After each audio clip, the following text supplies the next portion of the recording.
All right, everyone, looks like it is just about time for us to be getting started. So I'd like to take this moment to welcome you all to the Morrison Planetarium. My name is Rook. I'm going to be your presenter today for this tour of the universe. Now, before we can get started, I'd like to issue a couple of reminders about our planetarium. So first, I'd like to ask you all to please remain seated for the duration of the show. Please do not get up to try and move or shuffle seats or to attempt our very steep stairs in the dark. We also ask that your masks stay securely fastened around both your mouth and nose during the show. And to that end, there is no eating or drinking here in the planetarium. Make sure any food or drink you have stays sealed up and put away. Also, a wonderful time to silence and stow those electronic devices. Anything you have that makes light or sound or records audio, video, or photography should be put away during the show. And lastly, if you start to experience any motion sensitivity during the show, our typical recommendation is to sit back, relax, close your eyes. While this is a very immersive experience, the dome is never actually moving, so the feeling should subside momentarily.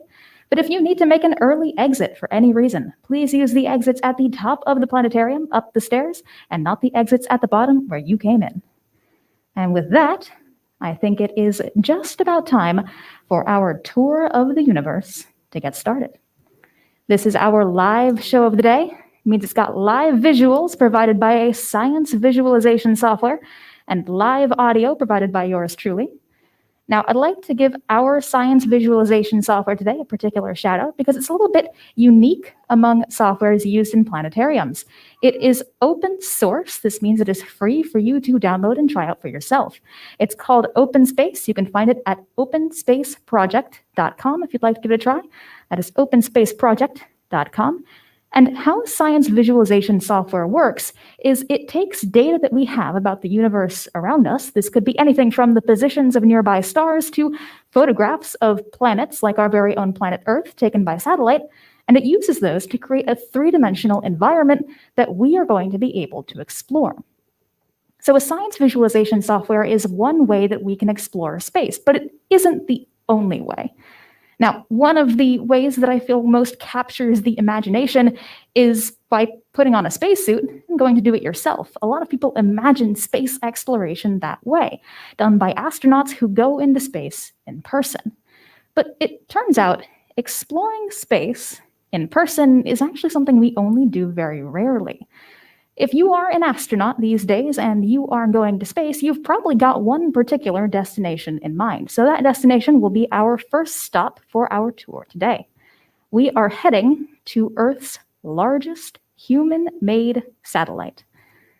I can show you its orbit as it circles the Earth right there. That little yellow line marks the orbit of this satellite.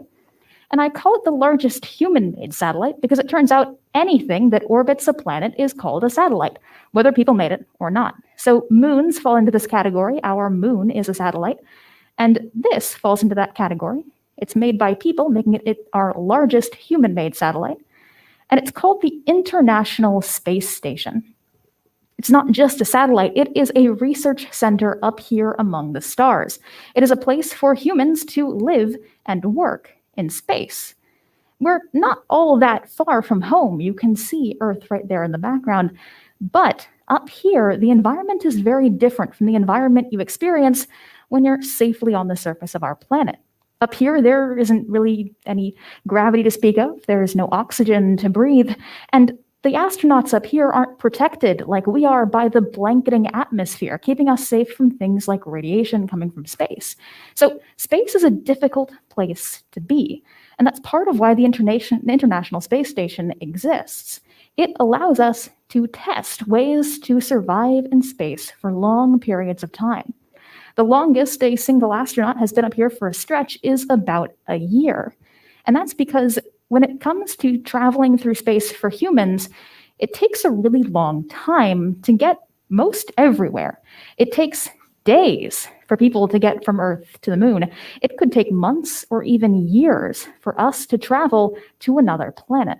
So as we prepare to make those leaps, the International Space Station is a wonderful way for us to experience space, to test out living in space, and to learn how to do it for those long durations of time.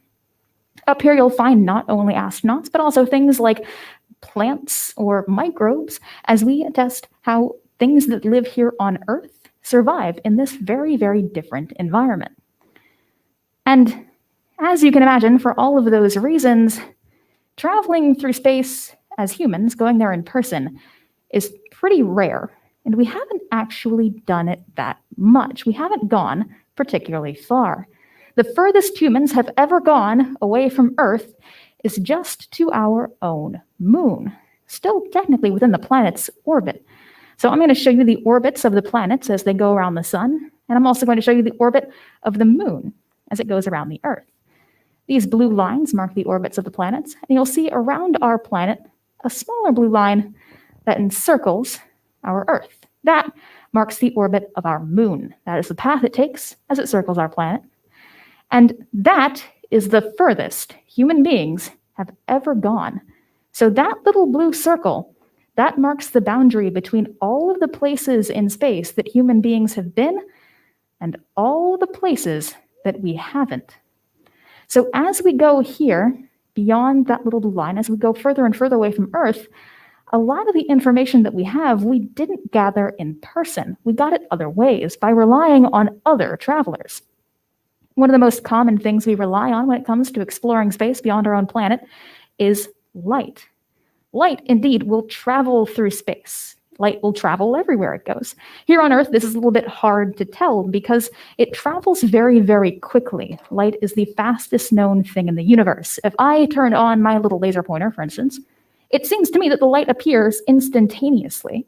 But that's not quite the case. It does have to travel from my laser pointer all the way over to the dome and then back to my eyes for me to observe it. This happens so quickly that I can't even tell. But out here in space, that's going to change. So, for instance, it takes about 8.5 minutes for light to travel from our sun all the way to our own planet Earth. So, if you were to observe the sun, preferably using a solar telescope or suitable eye protection, you're looking at the sun as it appeared 8.5 minutes ago because you're seeing light that left the sun at that time. If the sun were to suddenly turn green, you wouldn't know about it until 8.5 minutes later. That's how long it would take that new green light to make its way all the way to planet Earth for us to observe it. And 8.5 minutes doesn't seem like a terribly long time, but as we get further and further away from our own planet, that distance is going to start to become immense. We tend to use a unit of measurement that has to do with light as we get further and further out into space. We call it a light year. It's a measurement of distance, and it measures how far light will travel if you give it a year to do so. We are not yet a light year away from Earth. In fact, we're not even close. But we're going to stay here at the edge of our solar system because it turns out humans and light aren't our only means of exploring space. Quite a lot of space exploration is also done by robots that go into space all on their own. So you might have heard about Perseverance, the robot that is currently cruising around on Mars, and other robots go even further. I'm going to show you some of the furthest that have ever traveled away from Earth.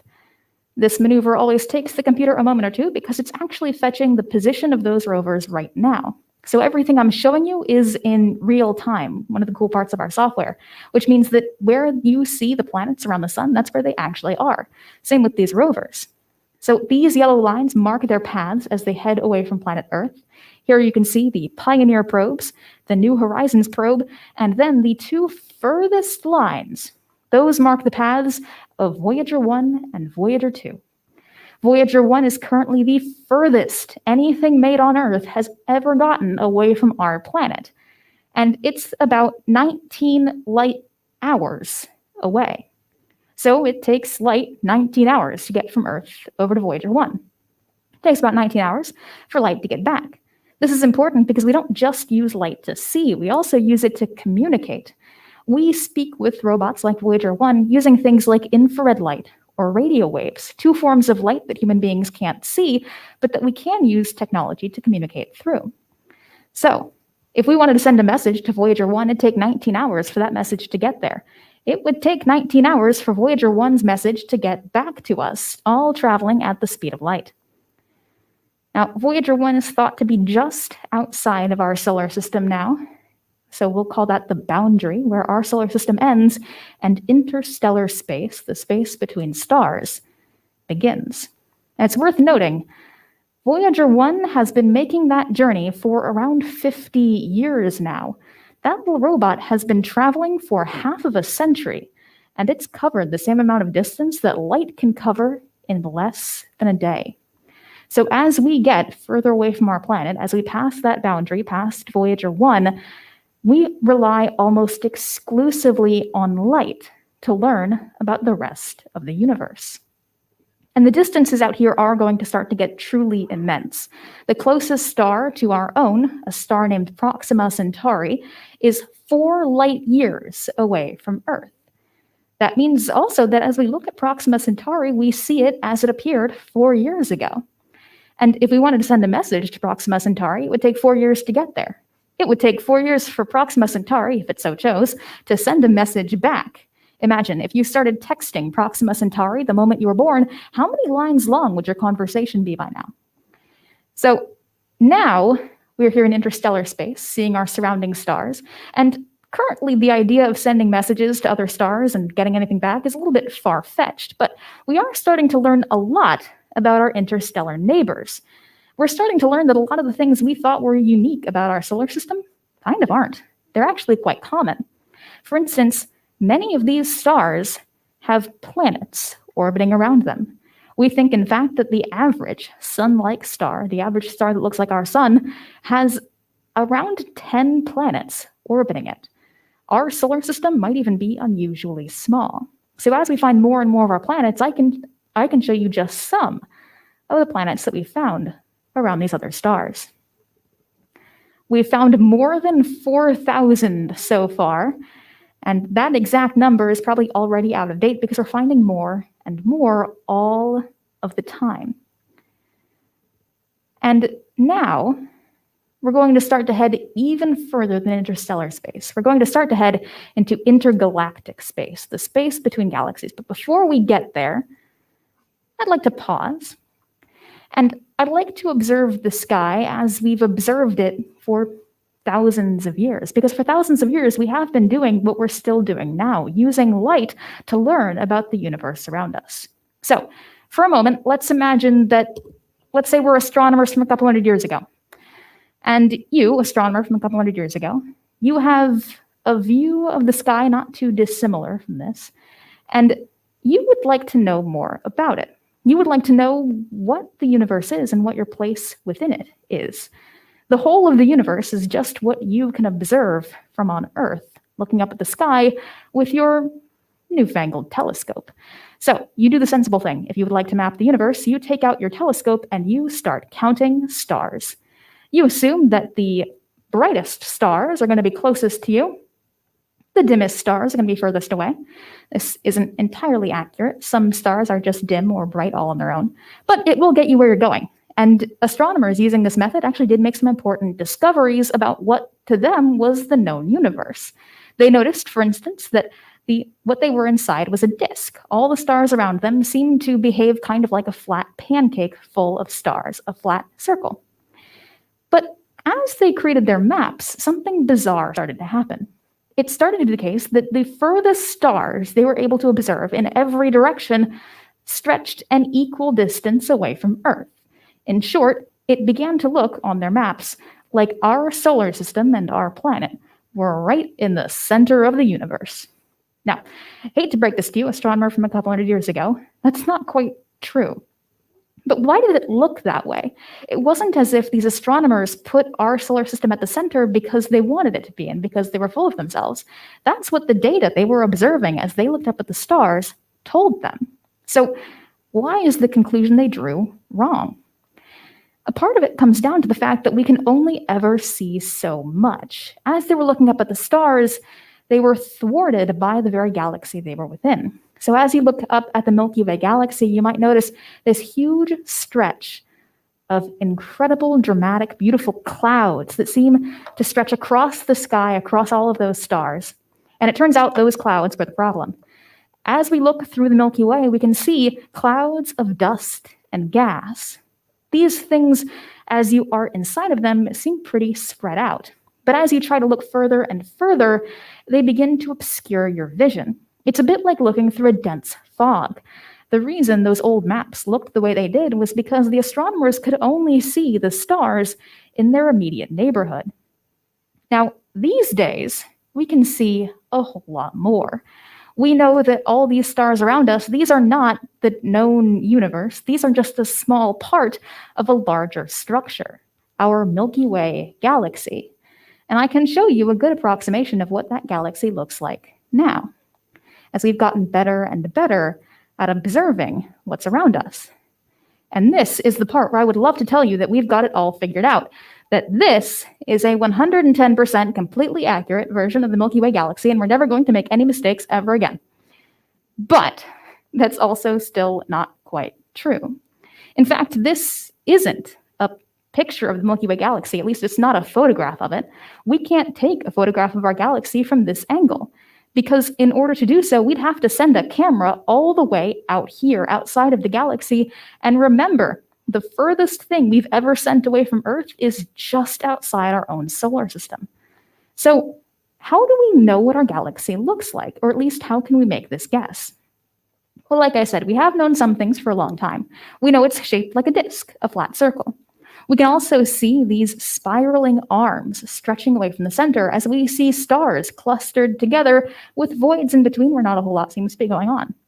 We know that in the center of our galaxy are bright, old stars, so bright their light can be seen all the way from Earth, so bright that we can see them from distant parts of the galaxy, and we can see them orbiting rapidly around something with incredible mass that sheds no light, which we can only assume is our very own supermassive black hole.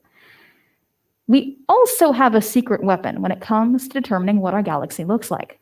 We know that our galaxy shares a lot of its structure with other spiral galaxies. And yes, you heard me right. I said other spiral galaxies. Our galaxy is far from the only one. So as you see these technicolor dots start to appear, these are not stars. Each of these dots marks the location where astronomers have found another galaxy. Some of these galaxies, like Andromeda or the Whirlpool Galaxy, are close enough that we can get photographs of them in great detail. And they share their structure with the Milky Way. Both of those are spiral galaxies. So we can use them to determine what our galaxy likely looks like. And we can see much, much further than those nearby spiral galaxies. In fact, now I can show you a very different view of our known universe. And every single dot here, it's important to remember, is a real galaxy. These dots have all been observed by astronomers here on Earth. And this is what they see. Now, once again, we're faced with a pretty peculiar map of the universe. So there's a couple things of note here. The first is that once more, it looks like where we just came from, our galaxy is right in the center of our map, right in the center of the known universe. But it also looks rather like our galaxy is shaped like a butterfly or a bow tie. We've got these huge voids here where we don't see any other galaxies at all. And the first thing can be explained by the fact that this is just what we can see from our vantage point. There's a lot beyond this that we can't see for a lot of reasons that I'll get into once we're out there. And these voids, this peculiar shape it takes, well, it turns out all that dust and gas in the Milky Way is still causing us problems. So the reason these voids exist is because this is where the disk of the Milky Way lines up. In order to see what's on this side and this side, we have to peer through all of that dust and gas in our galaxy in order to see what's on the other side. And that's a pretty difficult thing to do, something we're still working on. You might notice a couple intrepid surveys have managed to do just that, and they're finding just as many galaxies within these parts that we can't see as there are in the parts that we can. So it's likely all of this map might one day be filled with galaxies, just as filled up as the parts that we've currently mapped. We just haven't found all those galaxies yet. So there's always more for us to observe, for us to discover, and for us to work on. Now, we're going to get even further away. We are quite far away from Earth right now. We are, I think, a couple billion light years away from our planet. And because of that, the way that we observe the sky using light, which has to travel from place to place, is going to have a pretty big impact on what we're able to see as we get further away. Remember how I said when things are very distant, as we look up at them, we see them how they appeared a couple years ago? So if we look up at Proxima Centauri 4 light years away, we see it as it looked 4 years ago. Well, out here, billions of light years away, we start to see something pretty incredible. You might notice these dots have changed from blue to red, and that's because we're actually showing you something different. These are no longer galaxies. These are something called quasars. We know that they're bright, they're hot, they're dense. We don't know a whole lot else about them because they're so difficult to observe. But we do suspect that these are infant galaxies. These are what galaxies used to be before they obtained the structure that we know them for now. And we can see them because light that's coming to us from this part of the universe is billions of years old. There might not be any quasars in the universe anymore. It's possible they've all grown up by now. But we can still see them because that old light is still making its way through the universe. That old light is still there for us to observe. That means that we get to look at an archive of the universe's history as we look further and further away, and as we observe older and older light. We can look into the past. This, I think, is very, very, very cool. But unfortunately, it's also going to spell the very last stop on our trip today. Because as we peer into the past, we're going to reach a point that we just can't look any further than. And this is that point. This is something called the cosmic microwave background. We call it microwave because it can be observed in microwave light, which is another form of light, like radio and infrared, that can't be seen by our eyes, but that can be seen by technology like telescopes. This cosmic microwave background is made up of light that's around 13.8 billion years old. And if you're keeping track, 13.8 billion years ago is about when the Big Bang occurred. This light was created maybe a couple 100,000 years later, and this light is still traveling through the universe today. So this light is light left over from when the universe was brand new. It's some of the first light that was ever created, and we can still observe it even all the way back on Earth. We can see some of the earliest light there is, and track the universe almost all the way back to its very beginning. Unfortunately, we can't go further than this because if there is more stuff further than this, maybe more galaxies like the ones we see back home, if we want to see the light that those things are emitting right now, we'd have to wait another 13.8 billion years for that light to make its journey all the way to our planet. I don't know about you, but I have other plans for the evening. So maybe instead it's time for us to head home. And that can be a kind of disappointing note to end on, right? The idea that maybe there are some things that we might never be able to see, not because we're not trying hard enough, not because our technology isn't good enough, but just because of the way that the laws of physics work. But remember, as we're heading back home, as we head past the cosmic microwave background, as we head past these quasars, galaxies in their infant form, and as we head past the neighboring galaxies that we can observe from Earth, each one of these dots represents something that's really out there in space. Each one of these dots represents the work of astronomers who have been looking up and waiting as that light makes its billion-year-long journey to our planet. There are people here who are just waiting to see it. And imagine what those astronomers from a couple hundred years ago would think if they could see our map of the universe today, stretching not just past all of those nearby stars, not even just past our galaxy, but past time and space to the very beginning, or nearly the beginning, of the universe. And that's something that you can be a part of any time that you decide to look up at the sky. The stars around you might not be shedding light from billions of years ago, but you'd be surprised at how old some of the light that you're looking at is. You might be seeing light that's traveled for years, maybe decades, maybe centuries, maybe even thousands of years to reach you. And you can be the person who gets to greet it after that 1,000-year-long journey as it finally makes its way to Earth. Now, as we make our way back to our own planet, and into our own solar system, that is where our show is going to conclude. A couple of reminders before we do stop. Our exits today are going to be at the top of the stairs, so once the lights come all the way up, make your way to the exits at the very top of the stairs. If you cannot climb the stairs for any reason, please remain seated and a staff member can assist you through a lower exit.